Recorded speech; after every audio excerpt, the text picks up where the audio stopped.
Hello friends, ओम श्री गणेशाय नमः। आप सभी का स्वागत है आपके अपने यूट्यूब चैनल पर। फ्रेंड्स, आज हम आपको इस वीडियो में बताने जा रहे हैं सावन मास की शुक्ल पक्ष की दूरवा गणपति चतुर्थी का शुभ मुहूर्त, पूजा विधि, महत्व, व्रत कथा और दूरवा गणपति चतुर्थी के दिन किए जाने वाले उपायों के बारे में।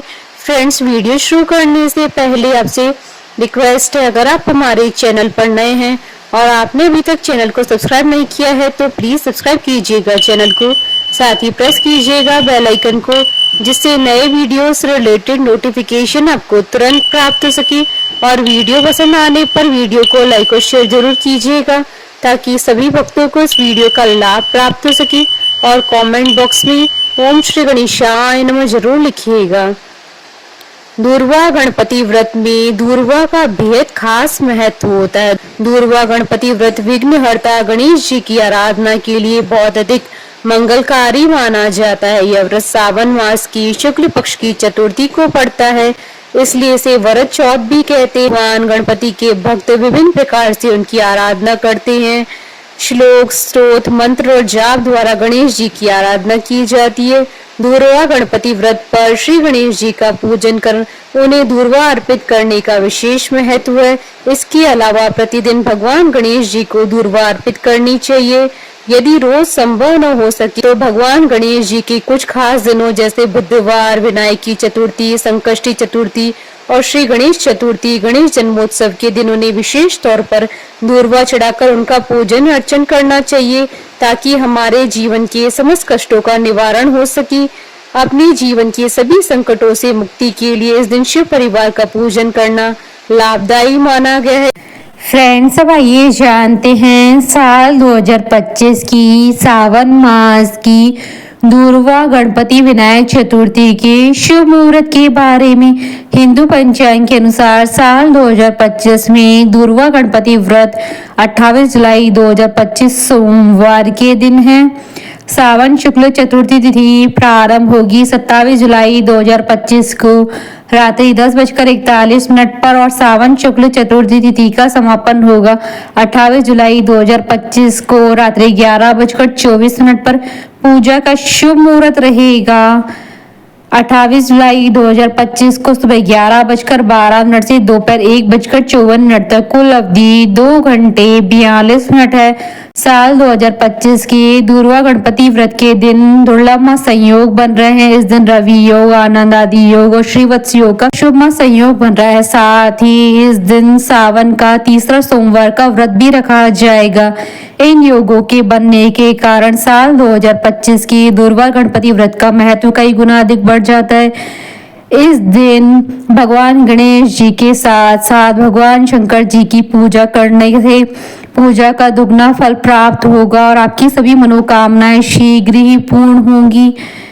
रवि योग प्रारंभ होगा 28 जुलाई 2025 को सुबह 5:49 से शाम 5:35 तक और आनंद आदि योग और श्रीवत्स योग भी शाम 5:35 तक हैं। फ्रेंड्स, अब हमारे चैनल पर ज्वाइन बटन को दबाकर हमारे चैनल के मेंबर भी बन सकते हैं। हम हमारे चैनल के मेंबर्स की कमेंट्स को टॉप प्रायोरिटी पर रखकर उनका रिप्लाई करते हैं। फ्रेंड्स, अब आइए जानते हैं दूरवा गणपति व्रत की पूजा विधि के बारे में। सुबह उठकर स्नान करें। स्नान करने के बाद घर के मंदिर में दीप प्रज्वलित करें। भगवान गणेश जी को स्नान कराएं। स्नान के बाद भगवान गणेश जी को साफ वस्त्र पहनाएं। भगवान गणेश जी को सिंदूर का तिलक लगाएं। सिंदूर का तिलक अपने माथे पर भी लगाना चाहिए। गणेश भगवान को दूरवा अति प्रिय होती है, इसलिए भगवान गणेश जी को दूरवा अर्पित करना चाहिए। गणेश जी को लड्डू और मोदक का भोग लगाएं। गणेश जी की आरती करें।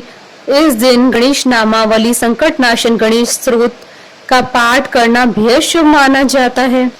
फ्रेंड्स, अब आइए जानते हैं दूरवा गणपति चतुर्थी के दिन किए जाने वाले उपायों के बारे में। इस दिन गणेश जी का पूजन करते समय इस मंत्र को बोलकर गणेश जी को दूरवा अर्पित करनी चाहिए। श्री गणेशाय नमः दूर्वांकुरान समर्पयामि। इस मंत्र के साथ श्री गणेश जी को दूरवा चढ़ाने से जीवन की सभी समस्याओं से मुक्ति का मार्ग प्रशस्त हो जाता है। साथ ही श्री गणेश जी अपने भक्तों पर प्रसन्न होकर उन्हें सुखी जीवन और संपन्नता का आशीर्वाद प्रदान करते हैं। इस दिन 21 बार 21 दूर्वा की गांठें गणेश जी को अर्पित करनी चाहिए। इससे बहुत ही जल्दी गणेश जी प्रसन्न होते हैं और भक्तों की सभी मनोकामनाएं पूरी करते हैं। आज के दिन गणेश जी को 21 गुड़ की डेली के साथ दूर्वा चढ़ाने से सभी मनोकामनाएं पूर्ण होती है। शमी भी गणेश जी को अत्यंत प्रिय है। शमी के कुछ पत्ते नियमित गणेश जी को अर्पित करें तो घर में धन एवं सुख की वृद्धि होती है। अगर आपके जीवन में बहुत परेशानियां हैं तो आप आज के दिन हाथी को हरा चारा खिलाएं। इसके अलावा गणेश जी को मोदक और मोतीचूर के लड्डू भी पसंद है। सतोरी या पूरन पोली भी उन्हें अर्पित की जाती है। दक्षिण भारत में नारियल के दूध में चावल पकाकर अर्पित किए जाते हैं। श्रीखंड, केले का शीरा, रवा पोंगल और पायस भी अर्पित किए जाते हैं। फ्रेंड्स, अब आइए जानते हैं दुर्गा गणपति व्रत की पौराणिक व्रत कथा। एक कथा के अनुसार एक बार अल्लासुर नामक एक राक्षस था। वह साधु संतों को निगल लेता था, जिसके प्रकोप से चारों तरफ हाहाकार मचा। तभी सभी ने मिलकर गणेश जी की प्रार्थना की और अल्लासुर के बारे में बताया। गणेश जी अल्लासुर के पास गए और उसको ही निगल लिया। उसके बाद उनको परेशानी होने लगी और पेट में जलन होने लगी। तभी कश्यप ऋषि ने उस ताप को शांत करने के लिए गणेश जी को 21 दुर्वांकुर खाने को दिए। इससे गणेश जी का ताप शांत हो गया। इसके बाद से ही माना जाता है कि गणेश जी को दूर्वांकुर चढ़ाने से जल्द प्रसन्न होते हैं। इसके अलावा गणेश पुराण में एक और कथा बताई जाती है। कथा के अनुसार नारद जी भगवान गणेश जी को जनक महाराज के अहंकार के बारे में बताते हैं और कहते हैं कि वह स्वयं को तीनों लोकों के स्वामी बताते हैं। इसके बाद गणेश जी ब्राह्मण का वेश धारण कर मिथिला नरेश के पास उनका अहंकार चूर करने के लिए पहुंचे। तब ब्राह्मण ने कहा कि वह राजा की महिमा सुनकर इस नगर में पहुंचे हैं और बहुत दिनों से भूखे हैं। तब जनक महाराज ने अपने सेवादारों से ब्राह्मण देवताओं को भोजन कराने के लिए कहा। तब गणेश जी पूरे नगर के अन्न को खा गए, लेकिन उनकी तब भी भूख शांत नहीं हुई। इस बात की जानकारी राजा को मिली और उसने अपने अहंकार के लिए गणेश जी से क्षमा मांगी। तभी ब्राह्मण रूप धारे गणेश जी गरीब ब्राह्मण त्रिशृस के द्वार पर पहुंचते हैं, जहां उनको भोजन कराने से पहले ब्राह्मण त्रिशृस की पत्नी विरोचना ने गणेश जी को दूर्वांकुर अर्पित किए। इसे खाते ही गणेश जी की भूख शांत हो गई और वह पूरी तरह से तृप्त हो गए। इसके बाद से गणेश जी ने दोनों को मुक्ति का आशीर्वाद दिया। तब से ही गणेश जी को दूर्वांकुर चढ़ाया जाता है। इसको चढ़ाने से पार्वती पुत्र की कृपा जल्दी भक्तों पर होती है। गणेश पुराण में इसके महत्व को लेकर एक और अन्य कथा है। इस कथा के अनुसार कौंडिन्य की पत्नी आश्रया ने जब गणपति महाराज को दूर्वा घास चढ़ाई, तब उनकी बराबरी कुबेर का पूरा खजाना तक नहीं कर पाया।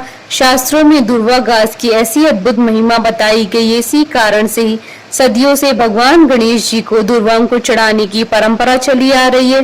गणेश पुराण के अनुसार एक बार एक चांडाली और एक गधा गणेश जी के मंदिर में जाते हैं। वह कुछ ऐसा करते हैं कि उनके हाथों से दूर्वा घास गणेश जी के ऊपर गिर जाती है। गणपति जी इससे प्रसन्न हुए और दोनों को ही अपने लोक में उच्च स्थान प्रदान किया। बोलिए भगवान गणेश की जय। हमारे साथ इस वीडियो में अंत तक बने रहने के लिए आपका धन्यवाद। ओम श्री गणेशाय नमः। ओम नमः शिवाय।